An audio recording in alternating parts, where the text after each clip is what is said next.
Selamat pagi dan selamat hari Minggu bagi kita semuanya. Marilah kita berdoa. Damai sejahtera Allah Bapa yang melampaui segala akal dan pikiran manusia, itulah yang menyertai kamu masing-masing dalam Kristus Yesus Tuhan kita. Amin. Selamat hari Minggu adik-adik sekalian. Firman Tuhan pada minggu ini tertulis dalam kitab Daniel pasal 6 ayat 11 sampai 12. Demikian bunyinya. Demi didengar Daniel bahwa surat perintah itu telah dibuat, pergilah ia ke rumahnya. Di dalam kamar atasnya ada tingkap-tingkap yang terbuka ke arah Yerusalem. 3 kali sehari ia berlutut, berdoa, serta memuji Allahnya, seperti yang biasa dilakukannya. Lalu orang-orang itu bergegas-gegas masuk dan mendapati Daniel sedang berdoa dan bermohon kepada Allahnya. Demikian firman Tuhan. Adik-adik sekalian, tentu semuanya sudah mengenal Nabi Daniel, bukan? Apa yang dapat kita ketahui dari Daniel ini? Daniel hidup pada masa pembuangan di Babel. Daniel berarti Allah adalah hakimku. Awalnya, Daniel merupakan seorang tawanan dan buangan di Babel. Dia dengan 3 tawanan lainnya, yaitu Sadrak, Mesak, dan Abednego, menolak makan makanan dan meminum minuman raja dengan alasan kepercayaan mereka. Dengan kemampuan yang dimilikinya, yaitu menafsirkan mimpi, Raja Babel tertarik kepadanya, membaca dan menafsirkan tulisan dalam tembok. Namun, secara khusus dalam pasal 6 ini, kita melihat riwayat Daniel yang berada di Babel, di mana dalam pasal inilah kita menemukan rencana para musuhnya untuk menyingkirkan, bahkan membunuh Daniel. Karena mereka cemburu terhadap Daniel yang mendapatkan jabatan beserta 2 orang lagi yang membawahi 120 wakil-wakil raja. Para wakil raja ini bertanggung jawab kepada ketiga orang tersebut, termasuk di dalamnya Daniel. Tetapi Daniel melebihi para pejabat tinggi dan para wakil raja lainnya, karena ia memiliki roh yang luar biasa, sehingga raja bermaksud untuk menempatkannya, untuk menempati seluruh kerajaannya. Dengan alasan inilah, maka para pejabat tinggi dan wakil raja mencari alasan untuk membuat tuduhan terhadap Daniel. Tetapi tetap saja mereka tidak menemukan alasan tersebut, sehingga mereka mencari alasan lain, karena tidak ada satupun kesalahan dan kelemahannya. Tetapi hanya satu yang dapat menjadi alasan bagi mereka, bahwa Daniel tidak pernah lupa beribadah kepada Tuhannya. Sehingga mereka menghadap Raja Darius untuk membuat suatu larangan. Barang siapa yang dalam 30 hari menyampaikan permohonan kepada salah satu dewa atau manusia kecuali kepada raja, maka akan dilemparkan ke dalam gua singa. Sehingga larangan tersebut dibuat dan tidak dapat dicabut kembali. Hal ini diketahui oleh Daniel sendiri. Apa yang tertulis dalam surat perintah tersebut tidak menghalangi Daniel untuk tetap berdoa. Dia tidak takut, serta tetap menaikkan pujian dan penyembahan terbaik bagi dia, sekalipun ia harus dilempar ke dalam gua singa. Sebab ia sangat yakin bahwa Tuhan yang selama ini dipuji dan disembahnya sungguh dan sanggup membebaskannya dari tempat itu. Daniel sudah terbiasa berdoa dan berdisiplin berdoa. Dan itu bisa kita lihat dalam khotbah kita ini, demi didengar Daniel, bahwa surat perintah itu telah dibuat. Pergilah ia ke rumahnya. Dalam kamar atasnya ada tingkap-tingkap yang terbuka ke arah Yerusalem.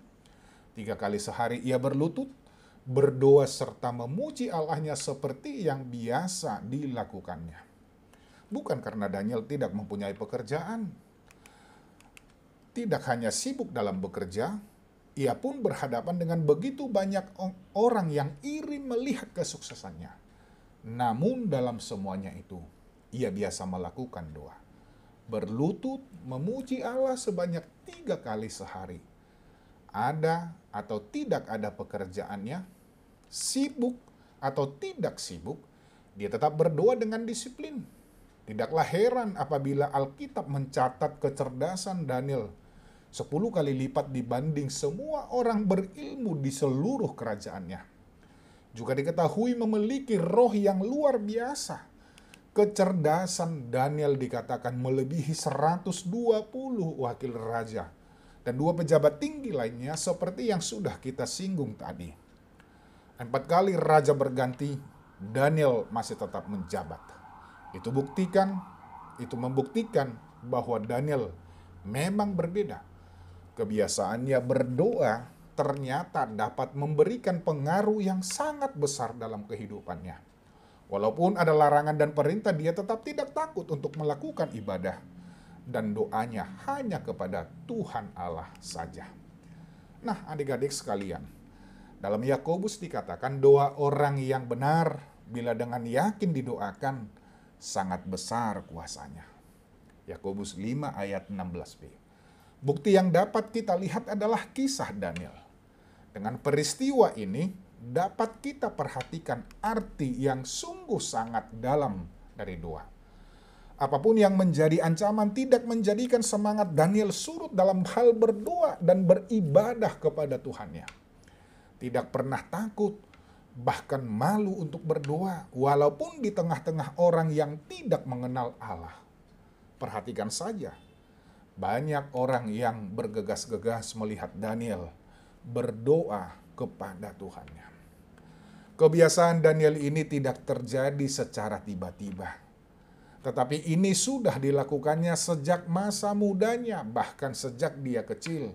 Sama seperti pesan Paulus kepada Timotius yang menekankan untuk senantiasa melatih diri untuk beribadah. 1 Timotius 4 ayat 7. Daniel adalah contoh yang baik, yang mengutamakan disiplin peribadahan, disiplin berdoa. Di masa mudanya, Daniel mulai membuat keputusan-keputusan yang cermat dan bijaksana. Ia juga berkomitmen untuk berdoa secara teratur dan memuji Allahnya.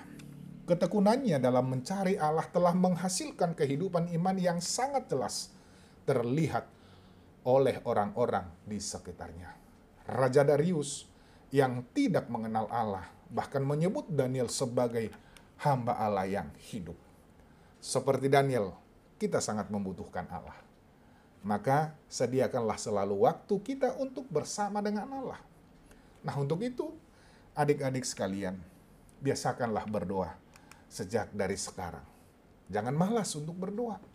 Apapun yang menjadi kesibukan dan pekerjaan kita, dan juga aktivitas kita, tetaplah sediakan waktu untuk berdoa kepada Tuhan. Karena ketika kita sudah membiasakan doa, hal apapun tidak akan mampu untuk menghalangi kita berdoa. Amin. Mari kita berdoa. Terima kasih Bapa di sorga, karena Engkau menyertai kami dan memberkati kami juga. Dan Engkau memberikan waktu bagi kami untuk dapat beribadah pada hari ini. Walaupun masih tetap kami beribadah dari rumah, mengikutinya dari rumah. Tetapi semuanya itu demi kebaikan kami masing-masing.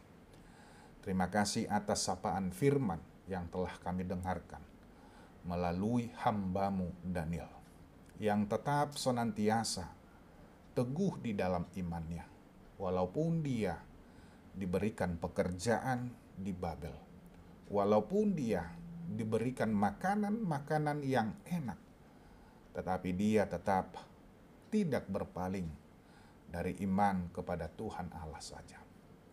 Biarlah melalui pendengaran kami, melalui firman hari ini, kami dapat meneladani Daniel, kami dapat mengikuti Daniel. Biarlah kami, anak-anak-Mu, bertumbuh menjadi anak-anak yang takut akan Tuhan, yang tetap akrab dengan Tuhan, di dalam hubungan setiap hari melalui ibadah dan doa kami. Sertai kami Tuhan. Berikan hikmat kebijaksanaan kepada kami semuanya, terutama pada anak-anak yang telah Tuhan titipkan bagi kami, agar mereka menjadi anak-anak yang berkarakter, berdedikasi, dan mempunyai integritas, dan mereka tidak terpengaruh oleh keindahan-keindahan dunia yang sifatnya semu dan sementara. Berikan hikmat ketika anak-anak juga belajar dari rumah, agar mereka tetap menjadi anak-anak yang berhikmat. Dan sertai kami Tuhan, ketika kami masih menjalani masa pandemi COVID-19 yang sangat-sangat menakutkan kehidupan kami. Sertai juga orang tua kami di dalam setiap pekerjaannya, dan berilah mereka kesehatan untuk mencari segala sesuatu yang berguna bagi kami. Terima kasih Bapa di surga. Dalam Kristus Yesus kami berdoa dan mengucap syukur. Amin. Selamat hari Minggu. Tuhan memberkati kita semuanya. Shalom.